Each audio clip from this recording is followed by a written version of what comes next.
Testing. Assalamualaikum warahmatullahi wabarakatuh.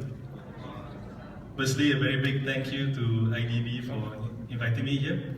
Now, I'll keep my session short, sharp, and casual, and it's meant to be a very honest, frank history of myself.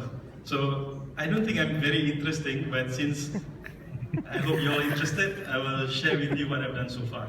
Now, Ethis is my company, which stands for Ethical and Islamic, right? And myself, my background is basically entrepreneurship. When I was 18, so now you know my age, when I was 18, I started as an entrepreneur, and I'll share with you in a lot of detail later on exactly how that journey went. It was very interesting. But today, right now, I would consider myself focused on three things.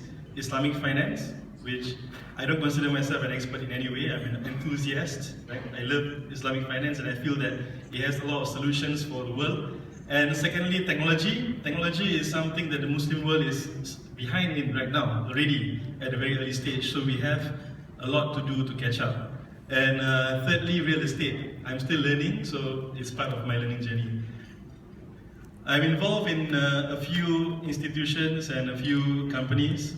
I founded Ethis, which I'll talk about in a short while. I co-founded Capital Boost and Co-Startup, which is going to be launched soon. So these three are crowdfunding platforms.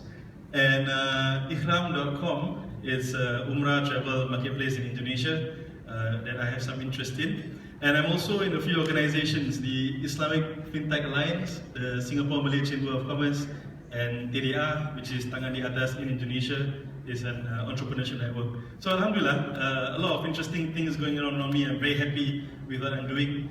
But the main thing is my journey. Right? The thing I want to share today is not what I'm doing now, but what I went through over the past 15 years. So the first thing I want to... Okay, that came out too fast. Now, 18. When I was 18, 15 years ago, in Singapore, when you are 18, you have to go for national service. In Indonesia, you call it wajib militer. That means you are forced to spend 2.5 years of your life doing this. And as you can see, they don't look very happy, right?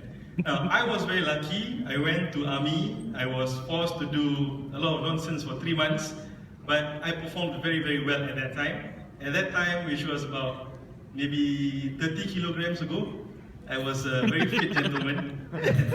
And at that time, my performance in the military was very good. So I was selected to become an inspector of police, which was very, very difficult and very, very rare. I cannot find a picture, so what I have here is a very accurate graphical representation of what I looked like at the time. So back then I was a police inspector. Now, being in the army and being a police inspector taught me a lot of things. The first thing that I thought, or that I understood and I learned in army, was that time is something that is incredibly important for us to focus on.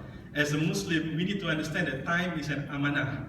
Time is something given to you to do something good from that time for the community, for Islam, for Allah subhanahu wa ta'ala. So, in national service, people were sitting down and waiting for the 2 years to end. But I decided we had to do something. I had to do something with my time. Time is given to me not just to let it go to waste. And in the army, I was very lucky. I had a high position. I had some extra time and some extra money. So when I was 18, I set up my first business, which is a car body kit modification business. Okay. Let me swing it around, maybe it'll work. That's it. So that car that you see there, that powerful sports car, is actually a 1.6 liter, oh no, the flow is okay. It's a 1.6 liter Mitsubishi Lancer, which is a very, very slow car. It was my mom's car. I took her car and I made it look like that. So she wasn't very impressed, but it helped my business a lot at that time. So that was when I was 18. After that, I went to university, the normal route in Singapore. You go national service, you go university, you find a good job, you get high income, you work all the time, and you don't have a life. Alhamdulillah, people are comfortable in that system, which is fine, right? There's nothing wrong doing that. But I decided I couldn't do it. Right? At that time, it was just not something that I could focus on because I was already exposed to the world of business. And at that young age, when you start to see things growing out of your own effort, the motivation to continue is very, very strong. So, what happened next?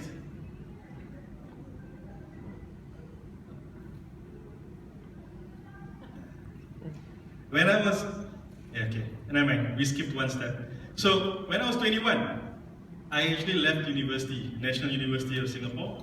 I left it. My father is a very opinionated man, so he did not agree with my decision. And as you can see what happened to that bird over there, it happened to me also.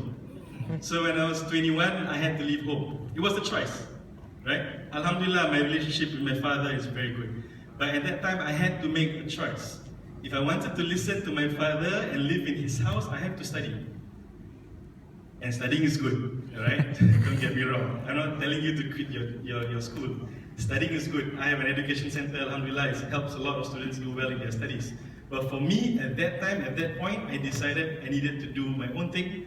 And alhamdulillah, my business did very well. I went into F&B, I went into trading. And although it was a very difficult process initially, you can see in the picture there, which was about maybe 10 years ago. Yeah, I had a restaurant, I had a nice car, and blah, blah, blah. Okay. I want you to focus on the car, right? Focus on the car, and there's a reason for that. I'll come to it later on.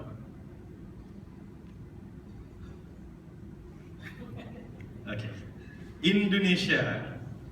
How many here are from Indonesia? Can you raise your hands proudly? All right, wow, so many Indonesians. I love Indonesia. That's why I keep coming back, probably, right?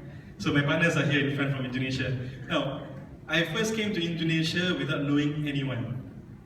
At that time, I made friends with some Indonesians in my restaurant. They said, come to Indonesia, look at the opportunities here. So I did. I came here and I saw a lot of opportunities. I had no idea what to do about these opportunities. And for about 1.5 years, I just did networking. I just met people. I spent my savings figuring out what I could do in Indonesia. And alhamdulillah, I finally had a business that grew very fast. Together with my partners here, it expanded to 6 different cities, Jakarta, Surabaya, Bali, Bandung, Makassar, right? So alhamdulillah, it was very, very good business. Things were going very fast. And next, what happened was,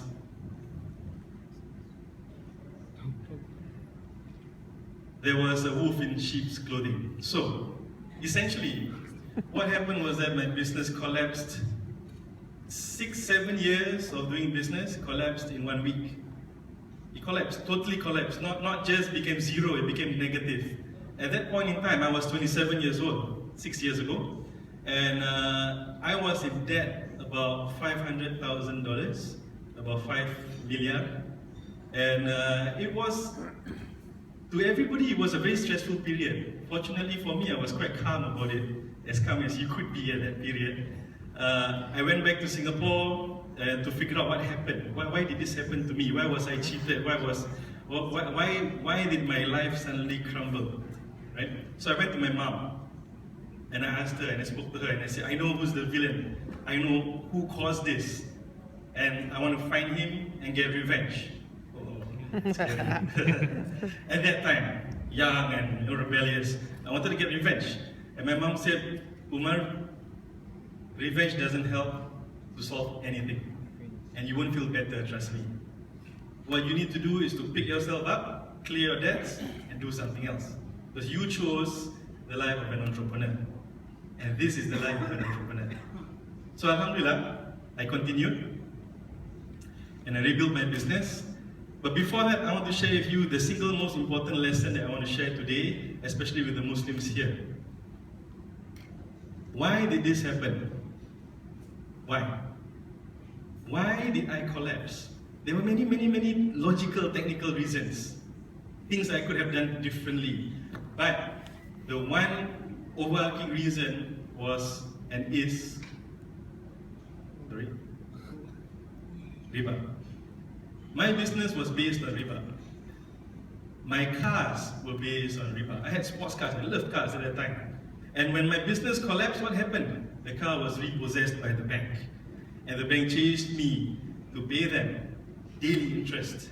which was pure riba. So then I sat down and I said, these guys who used to be my friends are no longer my friends, now they are my enemies. When I'm down, they try to kill me. What's wrong with the system? Then I did some research, and then I discovered Islamic finance. So that's why till today, Islamic finance is what I feel is something that really needs to be spread to everyone. I'm not talking about how maybe some of you may have different opinions about the Islamic banking world and that kind of thing. I'm talking about pure Islamic finance in any form. Right? So what I did was, me and my friends, we set up Amana Asset Management at that time to bring in retail Islamic finance products to Singapore, because we had none, we had very few. Unfortunately, the banks and the financial institutions were not interested. They said, Singapore is so small, you have 600,000 Muslims. We can't do banking business with this market. So in the end, we just gave free talks and seminars and built our database. And Alhamdulillah, after about a year or two, I cleared most of my debt through my education business.